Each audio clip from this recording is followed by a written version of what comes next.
দিনটা ছিল 29 এপ্রিল, আমাদের এঙ্গেজমেন্টের ঠিক পরের দিন। হঠাৎ করে দুজনে মিলে ঠিক করলাম কলকাতার এই প্রচণ্ড গরমের হাত থেকে বাঁচতে দুদিনের জন্য হলেও দীঘা সমুদ্র সৈকত থেকে ঘুরে আসা যাক। সেই উদ্দেশ্যে নিয়েও দুজনে মিলে বেরিয়ে পড়লাম। তবে প্রতিবারের মতো এবার আর বাইকে আমরা যাইনি, আমরা বাসে গেলাম। প্রায় 3 বছর পর আমরা বাসে করে যাচ্ছি আবারও, কারণ এঙ্গেজমেন্টের জন্য দুদিন ধরে ঠিকঠাক ঘুম হয়নি, প্রচুর খাটাখাটনি হয়ে গেছিলো, খুব টায়ার্ডই ছিলাম বলতে পারো। আর না ছিল ইচ্ছে আর না ছিল শক্তি, সেই কারণে আমাদেরকে বাসে করেই যেতে হলো। তো দেখো, কথা বলতে বলতে ঘুমোতে ঘুমোতে আমরা পৌঁছেই গেলাম। তবে এবার আমরা নিউ দীঘা এসে থেকেছিলাম। তো এই হোটেলটা আমরা বুক করেছিলাম, তোমাদেরকে একবার রুমটা শেয়ার করে দিচ্ছি। দেখো, একদম সি ভিউ ছিল।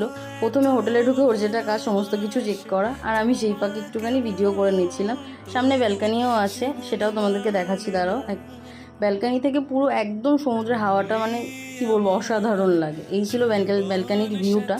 তো নেক্সট ভিডিওতে পুরো ভালোভাবে তোমাদের সাথে পুরো